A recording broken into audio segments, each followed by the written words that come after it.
one of the Bobblehead Boys, a group of teenage boys trapped in grown man bodies, fumbling their way through the Fallout tabletop role-playing game produced by Modifius Entertainment.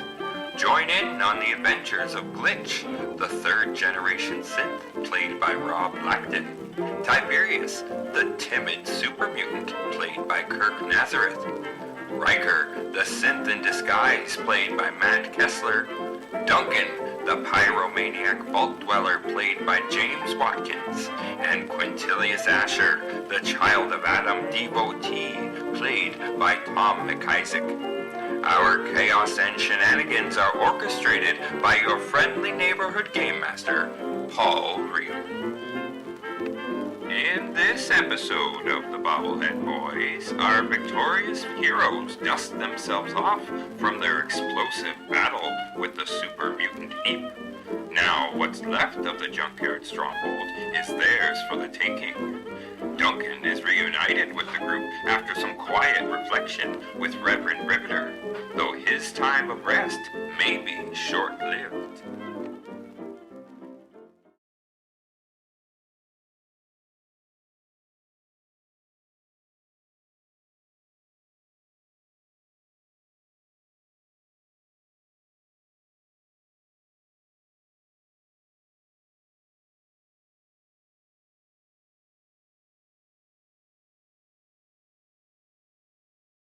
So we have some recap to do because we got separated last time. So I'm gonna start with Duncan. So Duncan, when we left the Big Top, the last night that you were at the Big Top, you wanted to go see the Ink Lady because you wanted a tattoo and perhaps other things. Yeah. And so I imagine that you and the Ink Lady had a wonderful night. You probably drank, told stories from the wasteland. You probably learned a whole lot because I'm sure she's seen much more than you have. And you did indeed end up getting tattooed. Throughout the night of drinking and hanging out with her, I don't know how entranced you were that you kind of lost track of what was going on. But the Ink Lady doesn't do tattoos on request necessarily. She does tattoos that tell a story about you and about your life, but it doesn't necessarily mean that it's something that's already happened in your life. And it might not be something that's happening right now. It could be a future thing, like you don't know. It's a story that's yet to be told even to you perhaps. So in the morning you woke up with a tattoo on your face. On my face? Where on my face? Right here. Right over this is what I imagine it. Jesus and it's Christ. a yin yang. And it's a fire and water yin yang. Oh, that's sick. Every you look in the mirror, you're afraid of it. Yeah. And we rolled. We See rolled. where it would go. And you rolled right on the We face. did. We rolled and was head, and we're like, alright, that. Yeah. And we're like, so we gotta roll. It was Robbie's idea. Like, we gotta roll a random location for his tattoo, and it's gotta be ridiculous, right? So like with its head, it's gonna be face. If it's torso, it's gonna be his butt cheek. Yeah. So Robbie rolled ahead. So you got a tattoo on your face. So when you left the Big Top and headed back to Mechminster, everybody else kind of they had their things to do. Check up on things. Check up on the Brahmin. Go check up on the device. You had some things to wrestle with, waking up with a fire and water yin yang on your face. So you actually went to Reverend Riveter and you spent time with her by the forge while everybody else went off on this mission. You had a lot of information to kind of process. And you've already spent some time with her. Like, you wanted to learn blacksmithing from her before. You had spent some time there. And so she has a very insightful conversation with you, reflecting on this new tattoo that you have on your face. And her take on it is that everything in life is a balance. We here at Mechminster, we worship the fire, we worship the light, but we also have to appreciate that without the darkness, there would be no light. And perhaps this is a sign of your inner turmoil, your past, your future, your strengths, your weaknesses, and it's something that you have to come to grips with. your fear and hatred of water, and your lust for fire. Perhaps there is a balance somewhere within that you must find. And that's Wow, deep. that's her take. It's her take on your new tattoo. So you spend some time with her while they go off to the thing, and you reflect on that, and hopefully helping you get to a good, happy burning place. Now, back at the junkyard, we call it a success. We cleared out the junkyard, but in the final moments of the super mutant boss, his name was Heap. When they took him down, he in his final moments he warned Tiberius that it's not over, and the hunters have been dispatched from the junkyard in search of him. And even if Heap dies, they'll find you. And in his final moments, he fired a missile launcher close range at the group, taking himself out, one of his comrades, and knocking out 2 of the 4 bobblehead boys that were there. To be fair, I think I was already knocked out.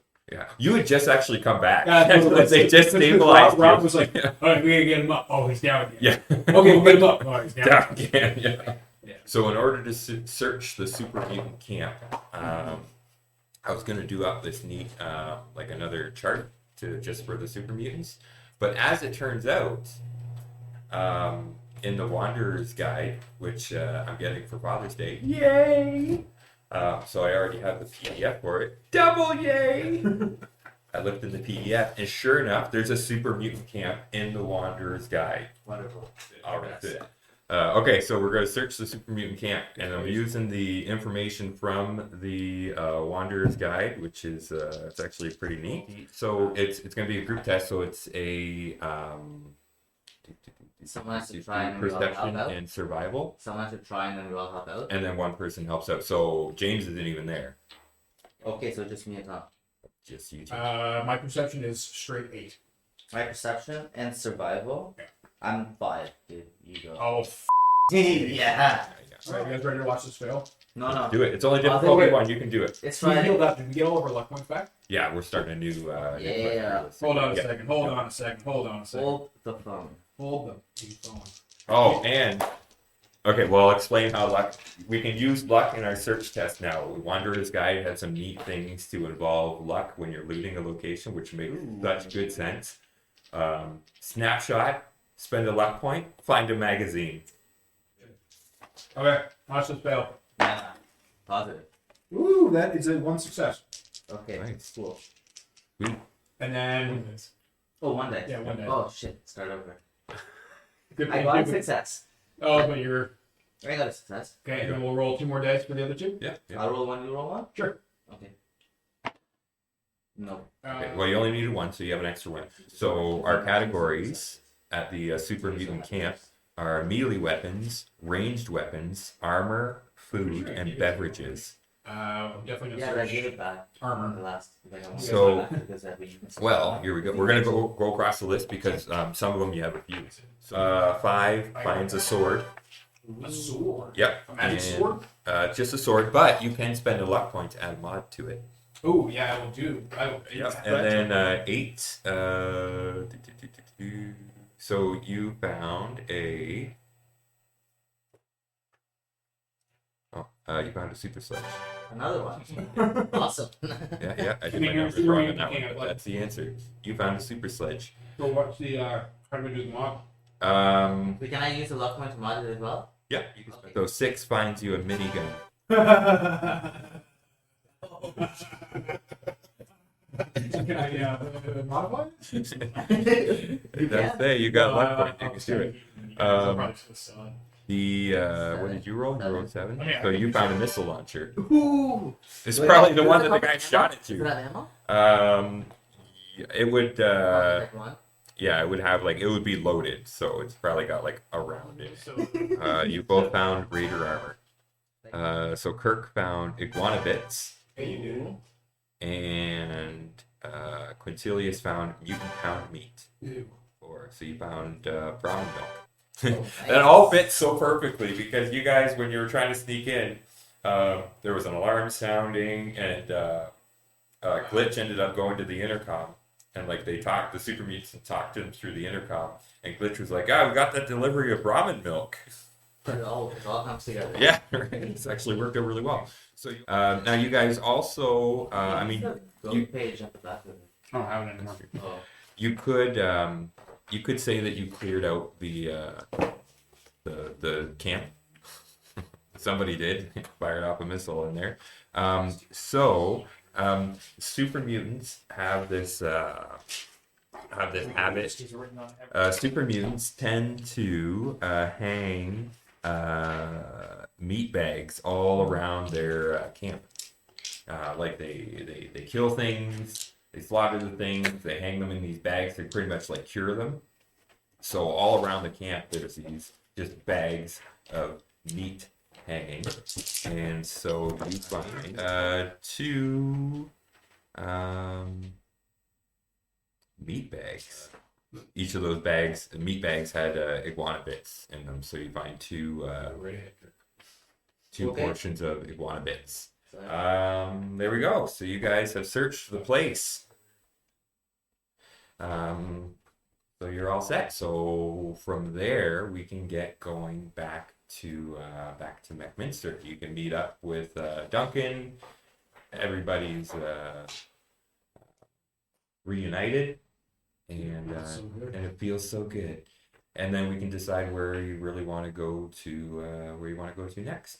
So I would like to go to the store to buy things. Nice. Specifically, flamer fuel. Oh, sweet, yeah. So, the Abbey's doing really well since you guys left, between like going to the sewers and then the big top and everything. Despite the super mutant attack, they really attacked, or there's been signs of attack because their food production is doing really well. The greenhouses are doing good. Now they built a Brahmin feed station as well, so that's allowed better trade to come in as well. So McMinster, it's picking up, man. It is picking up. So we want some flamer fuel. So they have 18 portions of flamer fuel available at the shop right now, and they only cost one. I'll take them all. Take them all. There you go. You got it. Okay. So is Reverend Riveter proud of me? I just repaired she a is bunch of armor. so proud of you. She's so proud. She's so proud of you. She actually, but there's a moment like when you finish up doing the stuff, like you're really proud of yourself, and you look back to her, expecting like this beaming pride coming. You can see that she's a little distracted, right? And she picks up on your little slump in your shoulders as you didn't get the immediate gratification you're hoping for. She says, "I'm very sorry, Duncan. You've done a great job. Don't let me take away from your moment. You're doing really, really good. I'm just a little distracted right now. Recently, actually a friend of yours, someone that you may know from the Minutemen, Betty White. She came through McMinster. She's in search of a missing comrade of theirs who had followed on a lead for some massive food source to help provide sustenance for these areas in the Commonwealth. As the winter is getting harder and harsher, food is getting harder to come by, and so one of their members went looking for this food source that people have been talking about, and nobody's heard back from him yet. So she's continuing her trek south, but they are after talking to her and Tucker from the Minutemen, and also Mayor McDonough from Diamond City. We all have obviously vested interests in trying to get more food for the people that need it. So we've all agreed to kind of put what caps we could muster together, the three of us, and we've managed to come to 300 caps that can be offered to find Captain Strabane of the Minutemen.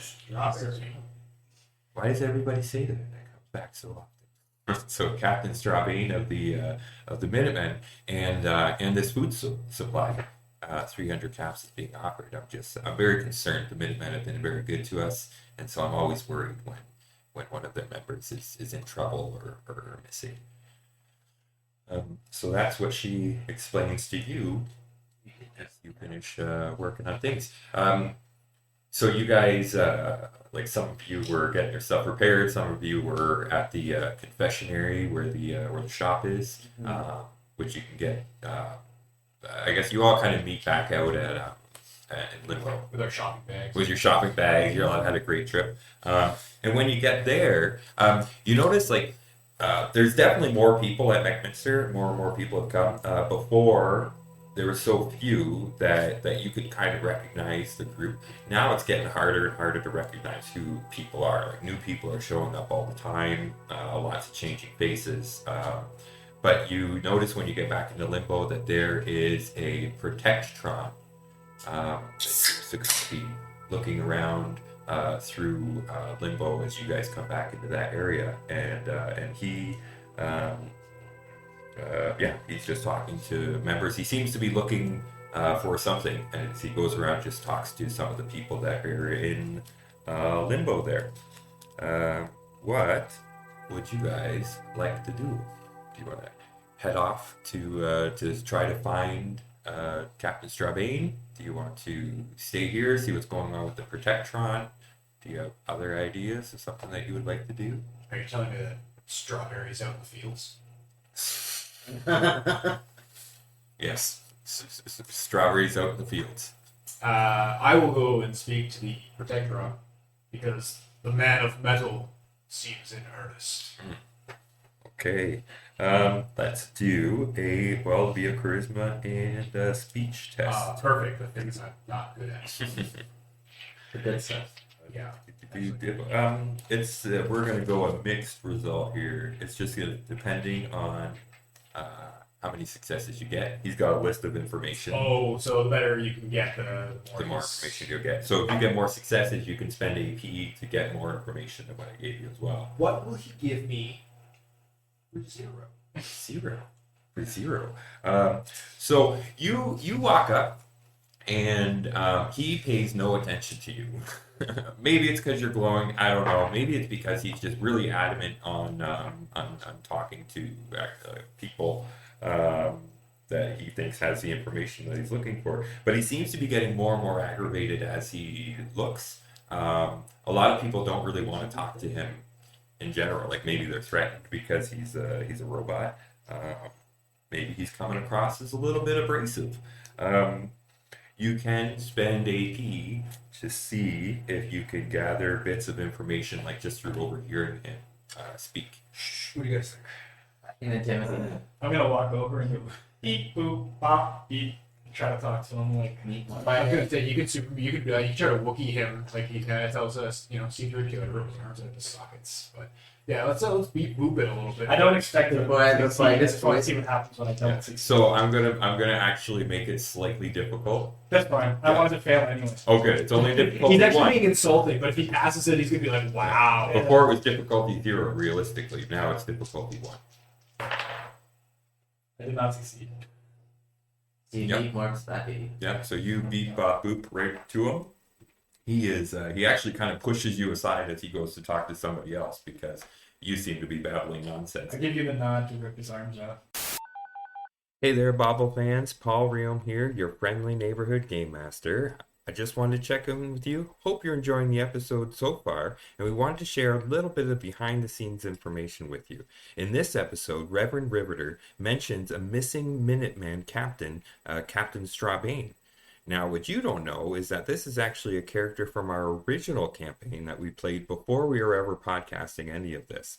So I thought this would be a neat little nod, an opportunity to tie the old story in to the current story. I thought the guys would kind of enjoy it, but I'm wondering what you guys think about this. It might be an opportunity to link the old story to this one, and maybe this is something we can do more of and kind of explain a little more about the original story that we played and how we got into this game altogether. Let us know your thoughts, and if you haven't already, check out our Discord server. It's a great opportunity to join in on the discussion. We'll make sure to post the link in the description for this episode, but for now, let's find out what's going on with this Protectron. So just grab him and turn him around. Is that what you want to try to intimidate him physically? Yes. Yeah. Oh, All right. no, his safety So we're gonna protocols go. are active. No, I'm gonna die. It's okay. We're gonna it's okay. go. I don't even know what a protractron looks like. We're So gonna go it's the- strength He's and the one that actually speech. has legs. Slowly. How? Strength and speech. Yeah, because you're using your strength to like grab him, and then you're gonna talk to him a little bit. Yeah, But and like, ask him what he's doing here. is that how you're gonna say it to him? Yeah, right? We want to know what's up. Yeah, that's what he's Okay. Yeah, they have Okay, fun. this is great. I'm not really attacking him. I just want to know what's Just happening. want some information. Hey, Yeah. what's going So on? Okay. yeah, So strength. who does? Yeah, strength and speech. No, god damn it. Zero successes. Holy cow! Terrible. Holy cow! So you I needed a 10. I got an 11 and a 13. wow. So No. yeah, no. Terrible. So yeah, I mean, you try to grab him, and he spins around at you, and it's like, what? What is this? What is this? I've come looking for information. I'm being attacked already. I'm not attacking you. I just also want information. Take your hands off of me, you savage brute! I'm gonna throw him down.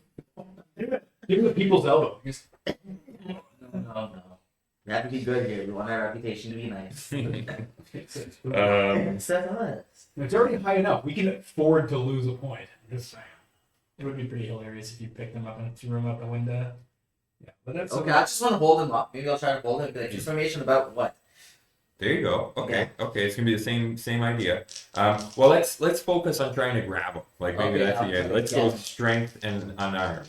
Just this is to better. grab him. Oh my god. Yeah. 4 successes. That's Hey, what so there you go. You got him. So you grab him up there, and you're just squeezing him, and it's like, you brute. Yeah. So next would be the speaking part, though, to actually get some information from him. You don't have to do it necessarily. Now that you got him, if somebody else wants to speak to him, they might have a better chance. Can I open up his panel in the back and try to with his programming to just Yeah, let him that's- divulge information? to turn the other side so that he thinks that you're his prime directive. Yeah, something like I that. have 2 APs. I mean, it's worth a shot. It's not going to be easy. I'm going to say I'm going to make it Yeah. difficulty Yeah, 3. neither Can I would give that's him fine. 2 of my APs that I have in my personal pool? No, you have to spend your APs in your turn if I'm doing it. yeah, if you're doing it. Okay. doing it. Yeah, doing yeah. it. So I mean, you So, could if you have AP and you don't want to waste it, you can spend the AP before it gets lost. Okay, You I'll can't just save use it now. Use it with the speech test quickly Yeah. to ask him what he's looking for. Okay. Good stuff. So it that- is So I have now 2 APs. I got 1 more dice. Yeah. 3 successes. nice. That's what I needed. Yeah. 3 successes. So I came looking for information about raiders. My bunker was attacked by raiders, and so I came here looking for help. And now I'm being attacked by a brute. This doesn't seem like this is the place that I'm going to find help. You can spend your Last additional AP to get one other bit of information if you like. Well, okay, I'm gonna be nice. I'm gonna put now. All you said is you need. All you had to say was you needed help. We can help you. Well, can you put me down? Yes, I'm putting him down. I originally left my bunker, fled, and I came to the big top. And when I was there, I came across Madam Adam, who explained to me some her visions of some giant underground beast, and I believe that the monster in her vision is real, and there's answers to be found about this, but I think the answers can be found in the computers in that bunker that I fled. I need to get back there, and I can't because it was attacked by raiders, and I can't deal with that on my own. So while I was at Big Top, they explained to me that there was some group of adventurers that managed to dispatch some renegade robots that were trying to start some sort of revolution. And that led me here. While he's talking, I want to go and That's a random. Still do the thing? I'd still Still do the thing. I want Alright. to see if I could program him to be like a nurse protectron, a medic protectron, Nice. and see if he would follow us as a medic protectron. Nice. I'm actually going to raise it one more one. One more difficulty because now he's not being held anymore either. Okay, so difficulty 4. Now it's up to 4. Intelligence. And science? Science? Yeah. Science. Okay. You are a doctor. How critical do we think doing this is? I think it's hilarious, and we've already got the information out of him that there's a bunker that's might be dangerous. What do we need him for? So if you fail, and he attacks My you, point kill being him. is like I might Well, but if spend you succeed, then a you have bunch of someone to help AP. us all the time. Like we've got Yeah, I'll break my clothes so you can fix them again. Mm-hmm. okay, so I'll spend 3 AP then for 2 extra days. Critical success, so 4. Nice, Duncan. Difficulty 4. Awesome. Yeah, you. It's actually a really cool dice, dude. Wow. Thanks, man. So you get in there. You tinker around with his things, and there's a moment where you're in his undercarriage. You're working around there, and he's like, oh wait, oh.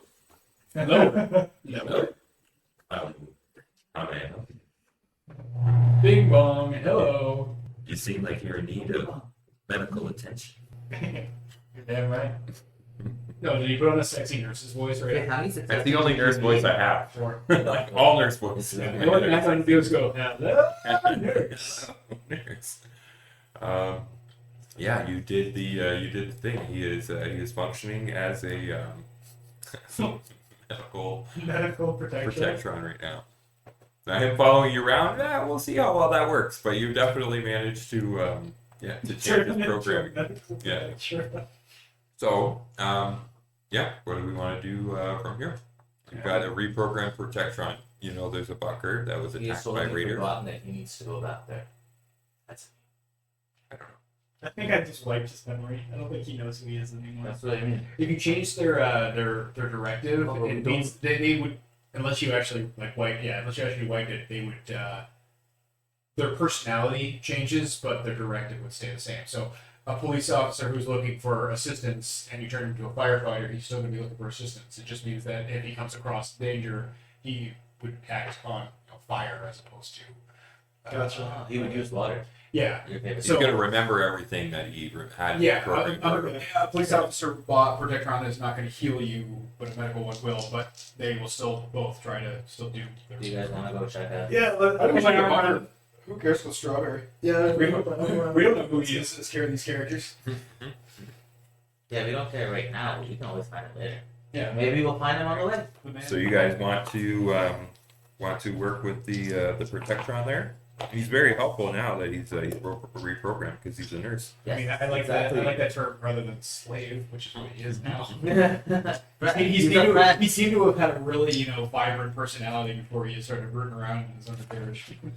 He's a friend. I feel like Paul's gonna make him like my follower, where at this first sign of trouble, it disappears. So probably. Luckily, he can't run fast. yeah. He can't run at all. He can't run at all. Oh, I have a chain. You want me to tie a chain around him? Yes! Yes! Do that. Let's put him on a leash. Wait a second. You know what we could also do? I have a boiler. I have the integral boiler pod. We could install it in him and get fresh water. We put I our have water. a acid Yes! detection mod. Yes! Put a chain on him, put a boiler in him. Acid detection mod. You have the hazard detection. The bunker is to the north of here. I'm not interested in anything other than the information that's in the computers within. I've asked for help from other travelers, and everybody at the big top has turned me down. They're too busy arguing about this child of Adam, last son of Adam nonsense. So you can take the stockpile of supplies that are in the bunker. All I want is the information from the computers. You have yourself a deal, Chief. Here we go. I mean, he's Going on an adventure. So he didn't get programmed for 6 minutes straight to be called Mr. Robot Mr. Robot's or Chief Robot. Dr. Robot. Yeah, it's Doctor Bot. But Right. anyways, I digress. So we're gonna head to the north in search of the bunker, accompanied by this Protectron. The Protectron's name is, you're gonna like this, D3N-Z3L. D3N-Z3L. Denzel. Mr. Washington. Let's go. So you guys and Denzel head off to the bunker. There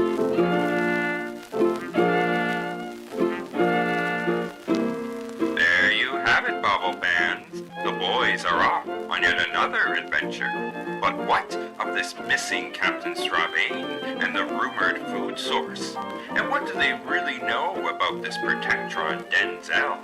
Time will tell, and you will have to tune in next time to find out on the Bobblehead Boys.